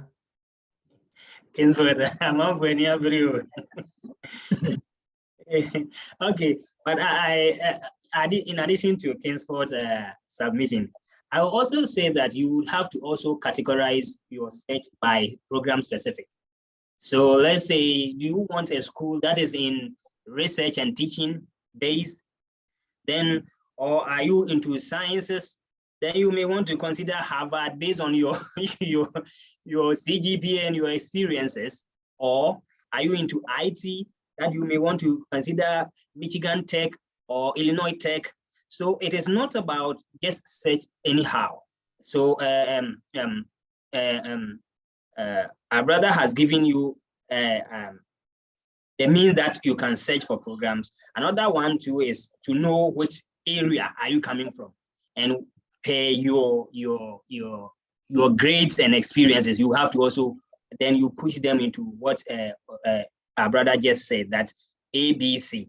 I am, even though I'm from the sciences and I want a research or and teaching oriented schools, but maybe I cannot get Harvard, or I cannot get a University of Wisconsin-Madison, but I may get a Wisconsin, Milwaukee, or whatever. So you have to know where you are going for, pay your standard and pay your grades and experiences. That's good. And if you also want to an area in maybe in administration, you know that, oh, should I go for Purdue or Indiana or what? You would have to know by which areas that and which schools are better, are good in this, that I can get admission and funding based on the categorization of A, B, C, because mostly you get them in that way. Thank you. Okay, so as they said, there are schools that if I'm applying from Ghana, I wouldn't apply. So usually I advise people that if you are coming from Ghana, focus on the low rank level schools. At times when you try to use Google search, you are able to know that, okay, these are category A schools, these are category B or C schools. Or maybe if you check the US news today, you can also see that some schools, maybe they are ranked, they fall within the 1 to 100 schools. First, I went to Eastern Illinois University. And Eastern Illinois University, that's where I did my master's, and that wasn't a top school. But when I was applying for PhD, I'm like, even though I'm not going for the Harvard, Stanford, and the others, but I still knew that, okay, Purdue is also another top high school. So having built your experiences, your resume, having attended conferences, maybe published papers and others, then you can move a step further a bit. I came to this school for my master's. Now I'm moving to this school for my PhD.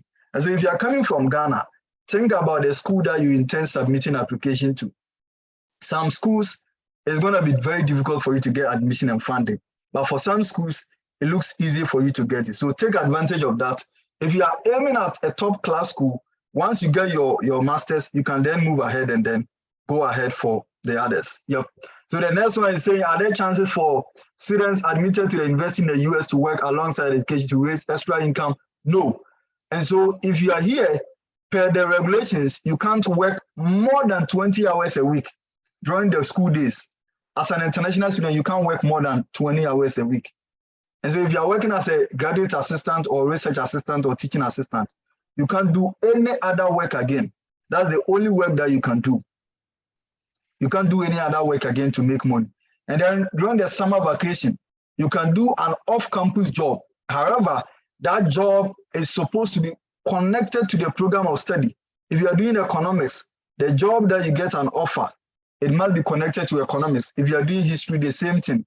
And even with that one, you have, I think, is it 40 hours? Yeah, not less than 40 hours a week. So during the summer, you have that leverage, but it must still be connected. It says, the next one says, because of our time, some of them I will briefly answer, some of them will call upon our other panel members. Someone is saying, are there opportunities for transfer to other universities outside, especially for someone who is doing masters here in Ghana? I think that's going to be very difficult, because one thing that I've understand or I've come to know is that they don't really trust our transcripts and also our school system. That's why even for some institutions, they require that you send your transcript to the World Education Service for them to translate your transcript before they accept it. And so for most of the schools over here, they do not accept that. And so one other thing that we also have to know, if you do your master's in US and you go ahead to go and do your PhD in US, you have the leverage of being able to transfer at least a maximum of 30 credit hours. And so me, for instance, I'm getting my PhD done as early as possible because I transferred a couple of credit hours from my master's program as to join part of the required number of credit that I can get done for my PhD. So my PhD says I have to complete 90 credits, but I have the opportunity to transfer 30 credits if I do my master's in US, telling me that those in Ghana, they don't really trust the system over there. They don't really value the kind of transcript that you need to offer. And so when it comes to transferring from Ghana to here, it's going to be difficult. The only leverage that you have is that when you are applying, maybe you can justify that, oh, you are pursuing your master's, you have experience in this, and that. Yeah. Please, public and private universities in the US, which one do you recommend? Kenford, can you help us answer this?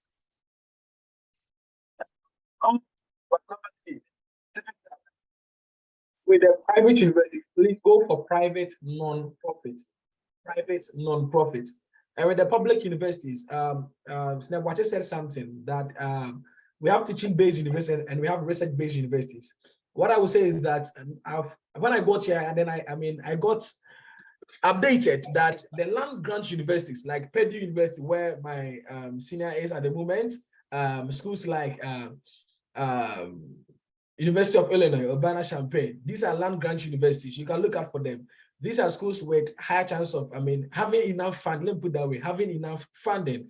But if you want higher chance of getting funding, normally, as Godwin said, these low-class schools, quote unquote, they're not low-class per se, but they are in the remote areas, and you have higher chance of getting funding from these schools. But public or private, please, they all have funding depending on the program and the funding available. Always inquire from what they have to offer. There's some private universities will give you full GA, but still your deficit will still be huge. So try, if you are in doubt with private universities, ask probably a colleague who is in the program, or someone who's already in the program, an African student, international student, or go on LinkedIn, reach out to someone in their school. You'll find someone there, probably reach out and ask the person, and you'll be fine. So private university, don't go for private or profit, go for private, non-profit. Yeah.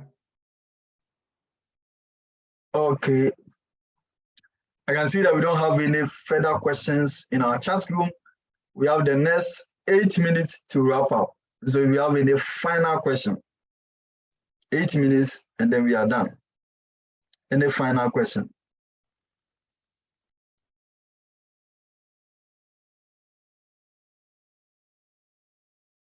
Any final question?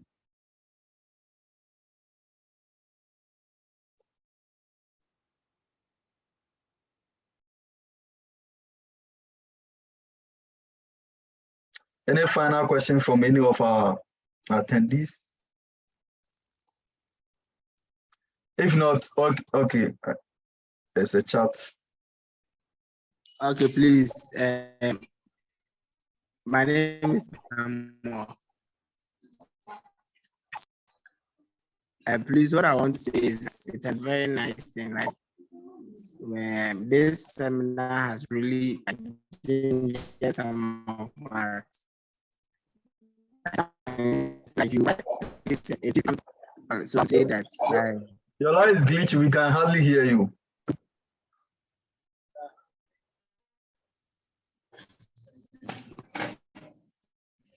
Hello, is it okay now? Can you please reposition yourself?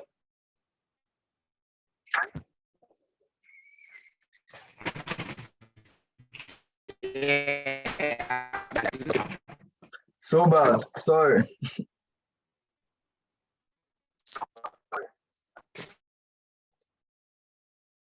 Yeah, I think you can go ahead and then type in your question. Okay. You can please go ahead and type in your question, please. Please, can I say something? Yes, please. All right. So thank you once again. Let me add by saying that you people have done a very great job by thinking about us brothers, thinking about us as good friends, and putting this together. In fact, when my brother Boachi sent me the invitation, it was almost some few minutes to time, but I told him that I will make time and then attend, and I have really learned a lot of things. Yes, so I have put a lot of things down. I'll make sure that in case I'm facing any, so to say, 1 or 2 difficulties as far as my search for other universities and other things I want to do to get into the US are concerned, I'll make sure that I reach out. Exactly. So let me say that God bless all of you, and then keep on teaching us. We are ready to learn from you until we get to that height. Thank you once again. Okay, you are welcome. So just okay, we are listening to you. All right. Thanks once again. This is Ms. Wilson. Please, with regards to the SOP, I want to find out with those of us in the sciences, can you directly ask the professor whether he could permit you to join their lab, maybe come fall 2023 or something, is it a good idea to fix in that you want to join his lab? So if he can permit you or recommend you or something. You mean in the statement of purpose or when sending an email? Cold email. Oh yeah, I think in the initial email that you sent to the professor, that's fine. In the sciences, I know that most of the individuals, usually most of the schools, they admit students and also give them funding based on the readiness of a particular professor to work with you in a particular lab. And so if that is a requirement for your program and also a requirement for the school, you can go ahead and then add it to the email. Let a person know that, okay, I'm interested in applying. Like, I would like to know if like there's an opening in your lab, you are ready to work with me. Yeah, I think that's fine. Yeah. Okay, so that's better as compared to asking for an interaction, because the interaction I got, I asked for it.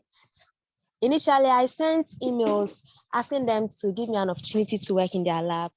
I didn't get any response. So the second email I sent, I asked for an interaction, and that's how come I got this one. So, well, it depends on the perspective of how an individual want to judge it. Personally, I would say that if a professor has the time to meet with you, I will go for the interaction time. But if you are also considering the demands of an individual who is a professor, then someone will say that, oh, why don't we just shoot an email? The essential element with the interaction time is that if the professor decides to make time for you, even if 30 minutes, you get the opportunity to ask all the questions that you have in mind.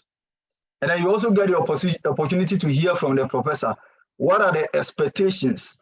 What are the kind of suggestions that you would want to offer me, or the recommendation that you would like to give if I want to submit an application? And so within the one sitting of maybe 30 to 40 minutes, you get the opportunity to ask all your questions. But there are instances where the professors are so busy. And so because they are so busy, you can go ahead and write a comprehensive email in order to get a comprehensive response from a given professor, and that should be fine as well. But if you get the opportunity for an interaction, that's a good way to go. It gives you more opportunity to ask all questions and get more answers. Yep. So I think in addition to that, interaction with the professor would also give him an impression about you. That's, are you able to communicate your ideas? Are you articulated enough? Do you know, have a command over your language? If you are able to communicate well, you are able to, like, they get to know that, no, this lady or this kind of person is ready for graduate studies in abroad. And so it's a nice way of letting them know about who you are. Whilst you want to express your ideas, what you have had, that you want to work with their lab. What is it that you want to work with? What's fascinating you about their lab? I think it's a nice way to let them know who you are.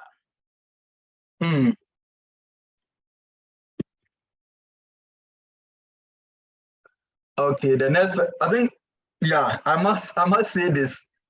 I'm just looking at the chat from here. So usually, if you are submitting an application, I always advise people to apply for admission, because the spring, it is always not easy to get admission and then funding for the spring admission. It's usually very difficult to get funding for the spring admission, because we have most individuals graduating by May, and so most of the labs and other places, they know that there will be opportunities for the fall semester, and so they are always funding opportunities for that. I know that we would want to all come in January, which is the spring semester, but to get admission and also to get funding, it is always advisable to throw in application for the fall semester and then hopefully come in August. But notwithstanding, there are a few cases where people also apply and then they come in for the spring semester by also getting funding. And then someone is saying, I was trying to say we need more of such meetings to address our needs in course of application. Okay, hopefully. I hope our panel members will always be available for that. Does one have to attend an interview before gaining admission? I think it depends on the school and also the program. I know of a lady friend who was going for, was it psychology or so, masters in psychology. And the reviewers requested for an interview with the individual. And for this particular interview, it was for interview for both admission and also funding. Because in that particular school, once you gain admission, you automatically qualify for funding. And so it depends on the school and also the program that you are applying. But most of the programs, they may not necessarily require for interview before giving you admission. Is it advisable to call a potential mentor if emails are not being answered? In the US, we don't call people on phone. That's a no-go area. And so if you are thinking of getting in touch with a professor, the emails are the best way. If you email one, the person refuses to provide a reply. After maybe 1 week, if you do not hear from the person, you can go ahead and then send another email to the same potential mentor. After maybe additional 1 week, if you don't hear from the person, you can then go ahead and then send maybe a third email. If after the third email you don't hear from the person, please go back to the department website again and explore for other potential mentors that you can go ahead and then send an email. And because of the time difference, one, I always advise that do not send an email during the weekends, because there are people that if they receive an email over the weekend, when they come to work on Monday or other days, they do not check such emails. So always send an email on the work days. And also because of the time difference, it's always advisable to send an email between like maybe 9 to maybe like 5 p.m. of America time. You can draft the email and then check the time, because these are times that maybe the person will be active behind the laptop, behind the computer, or maybe closer to the phone to check and then provide a quick response. So you need to check that. No calls, don't call, use email. Please kindly reschedule another meeting to review our progress. Okay, we'll think about that and throw more light on the fall and spring. It's very confusing. So fall is those who are coming in August. And so if you're applying for fall 2023, you hope to come to the US in August 2023.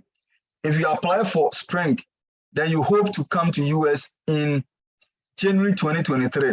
But looking at the visa situations and how at times it's even tough for you to get like appointment. If you're applying for spring, one, is not easy to get funding, and then two, it's also not easy to even get appointment for visa. So I always advise people to apply for the fall, which is the August admission. Okay, so the time is 4:05 p.m. in our time.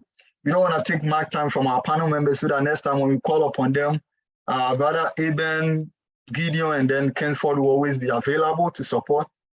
And so I want to give the opportunity to them within the next 2-3 minutes.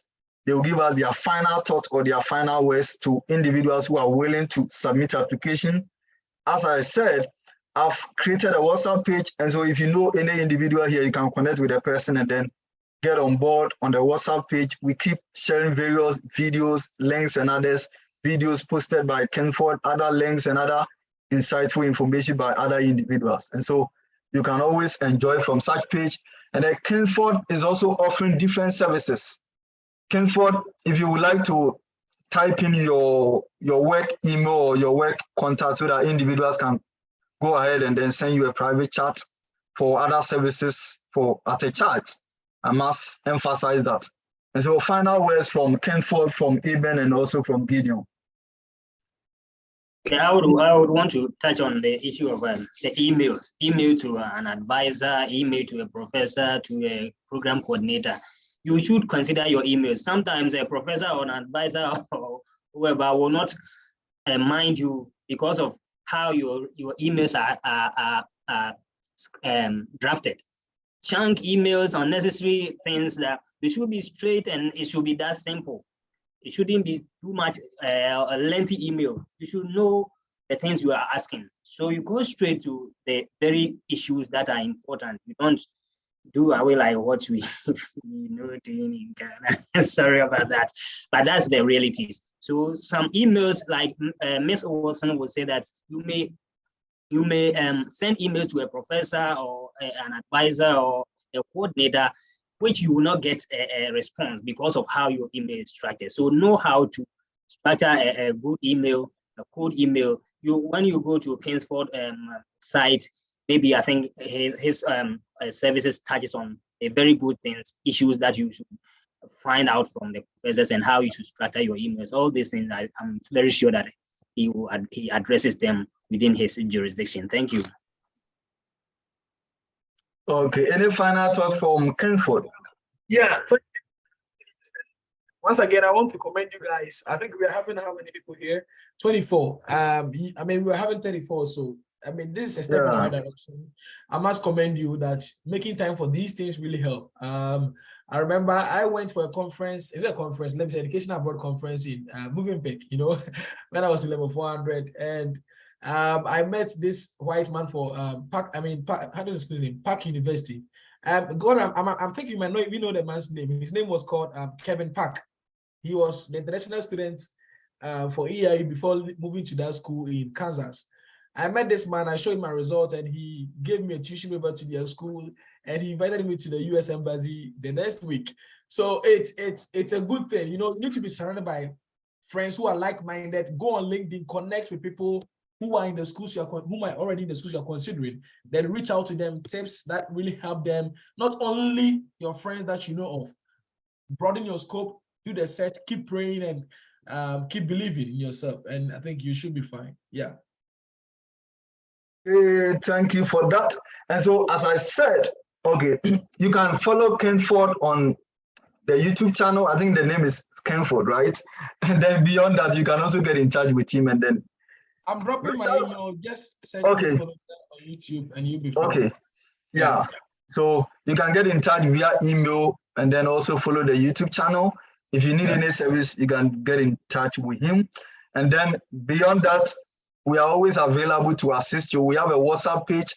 And so you can go ahead and then get in touch with any individual who did share the link with you, and then we can then go ahead and add it to the WhatsApp page. We keep sharing various resourceful informations on the WhatsApp page. And so we are hoping to plan another session, hopefully, maybe in the month of October. Yep. So let's see how things go.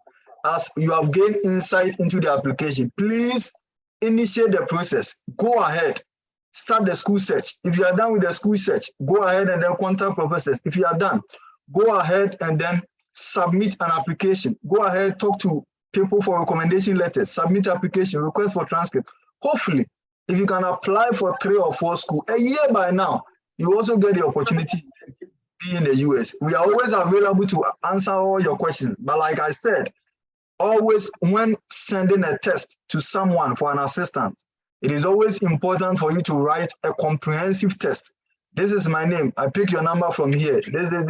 This is why I'm testing you. These are some of the questions that I have.